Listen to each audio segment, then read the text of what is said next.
Los impresentables. Literatura emergente.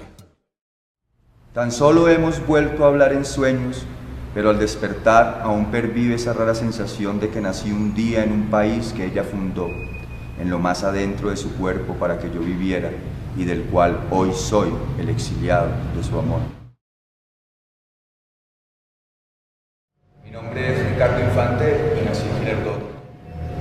Empecé con lo de la literatura hace aproximadamente unos 20 años.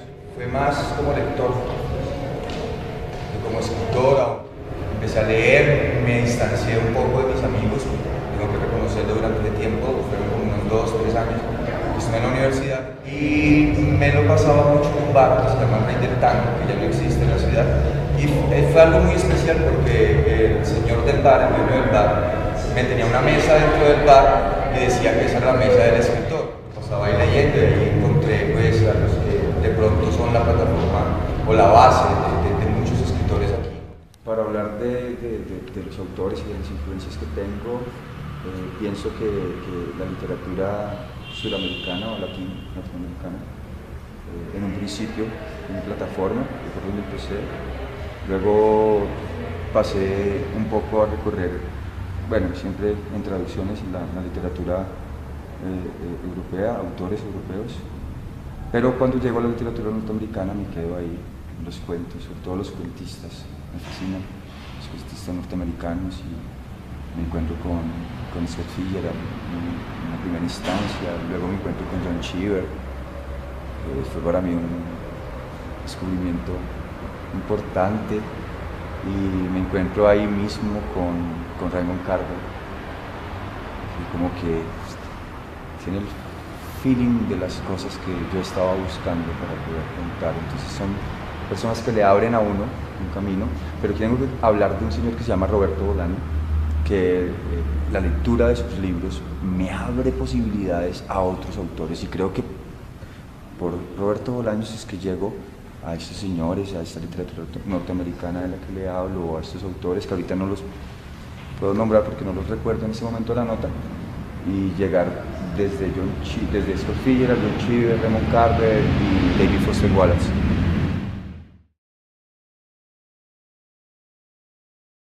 Recuerdo mucho que un profesor amigo mío de la universidad allá en Girardot, me lo encuentro acá y me dice: ¿usted qué es lo que quiere hacer? Y yo le digo: no, yo quiero escribir.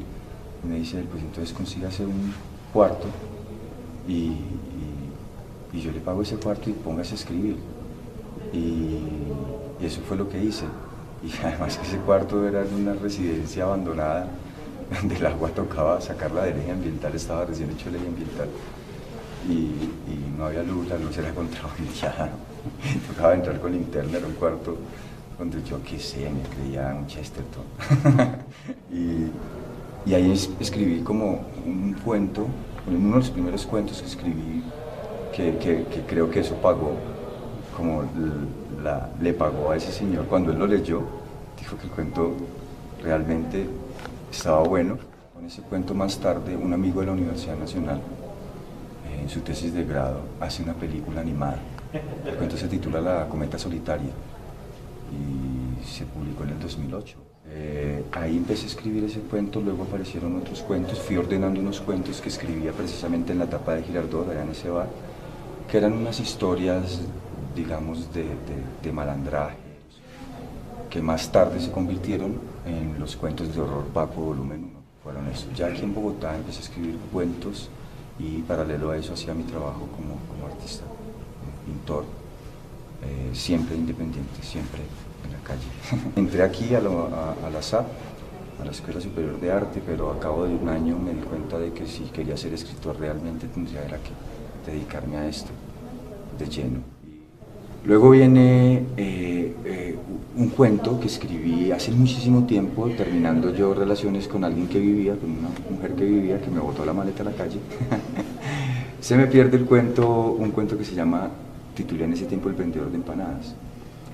Y ya estando en Girardot, bueno, pero si nos vamos a dedicar a escribir, escribamos. Entonces empiezo a escribir el cuento de vendedor de empanadas y resulta que ese cuentico, que se me había perdido 10 años, son 10 años de lectura después, empiezo a escribirlo ya con ese cúmulo de lecturas y acompañados de maestros como Lucín, mismo Roberto Bolaño, que estoy leyendo en ese momento, nunca abandonando a Kafka, siempre releyendo a Kafka. Entonces comienzo a escribir una novela para chicos, para niños, que se convierte en Pasteles de Yuca, y son 25 capítulos, o sea, del cuentico nos fuimos a una novela de 25 capítulos, Pasteles de Yuca, que en este momento está en revisión.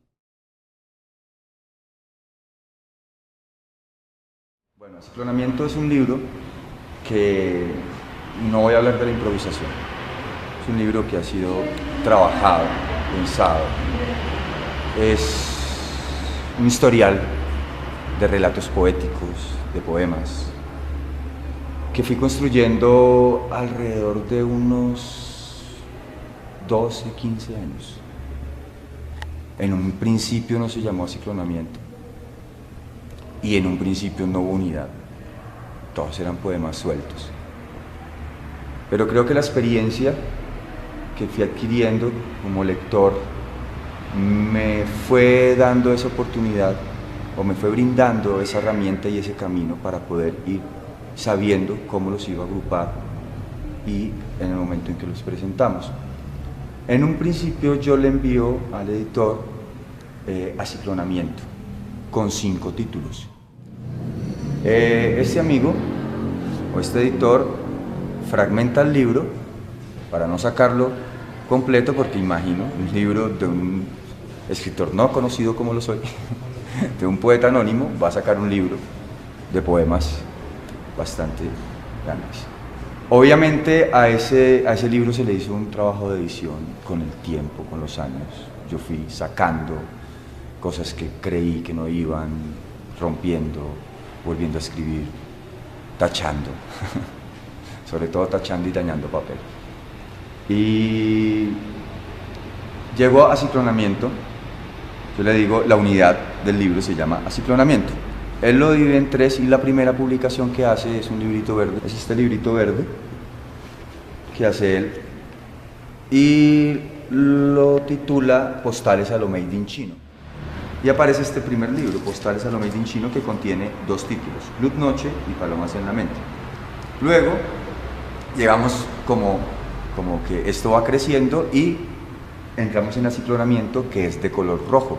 O sea, verde y rojo no es porque sí, sino que quiero hacerle un tributo, le digo yo a Lucho, quiero hacerle un tributo a algo que me dijo Roberto Bolaño.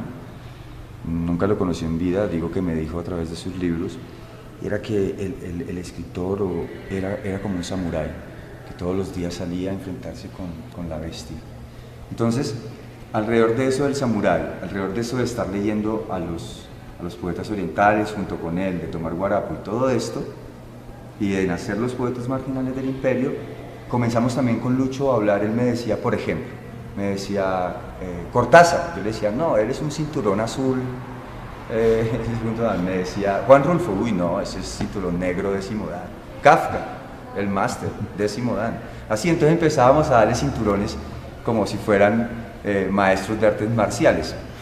Y entonces este es un tributo. El primer libro sale verde, el segundo libro, que contiene el título de la unidad, Aciclonamiento, es rojo, y el tercer libro que se va a hacer, que es Los poetas marginales del imperio, sale en negro. Entonces es verde, rojo y negro. Sí, Aciclonamiento es primero que todo es una palabra pues que no existe, pero a mí me sonó muy bien, y yo una vez le leí a un profesor el poema que la contiene, y el profesor me dijo, esa palabra no existe, pero suena muy bien, déjela. Entonces yo le dije, bueno, dejémosla. Con el tiempo es la que le da el título a todo esto. Entonces me ponen a definir Aciclonamiento y yo digo, pues Aciclonamiento es cuando tú te bañas y todo eso que se cae de ti, todas esas partes que sobran de ti, quedan allá como en el sifón, ¿sí? En ese margen entre el sifón y el piso del baño, queda ese charquito de agua ahí alrededor que ni entra, ni se va, ni se pierde, ni se sale, y queda ahí como atascada. Y esa misma comparación la hace uno con lo que queda dentro de uno, también atascado, y que queda ahí ciclones atascados que quieren como reventar de alguna manera. Posiblemente puede ser una explicación de aciclonamiento, ¿sí? Paul Bowles y tú. Tus dedos creados para hacer señales muestran los bocetos dibujados en las membranas del viento. Paul Bowles. Una mañana de 1927, Paul Bowles salió a dar un paseo con su tristeza por New York, cogidos de las manos como un par de enamorados. Hoy es un día del siglo XXI y gracias a la imagen de un poema puedo verlos y me digo, qué gran gusto tenía ese poeta que eligió para mostrarnos una bella tristeza, de esas que producen envidia y un buen deseo. La lleva vestida de alborada con encajes de sol y cielo. El vestido que lleva puesto es ondeado por el viento que hay esa mañana de 1927 y que alcanza a cruzar el portal del libro que leo refrescándome este presente cualquiera, secando algunas lágrimas que tiene este paisaje en solitario que confundo con el delicado rocío de las paredes, del asfalto, de los cables, de las hojas de los árboles caídas, de la hierba quebrada por pisadas, de las horas muertas sin ti. Paul Bowles y tú ni se enteran de mi presencia. Posiblemente me confunden con un hot dog frío, con la farola roja de un semáforo de Times Square, con una bolsa de papel fino de algún almacén de Manhattan, tal vez por la ilusa manera mía de mezclar espacio en el poema, de pensar la forma de tu imagen en mí, de sentir las uñas del viento rascarle la piel a mi soledad en el tiempo, porque puedo verlo a él pasear con su tristeza por New York una mañana de 1927, mientras que en esta ni siquiera ando con la mía y me viste un cielo gris de nubes, el vacío de un poema.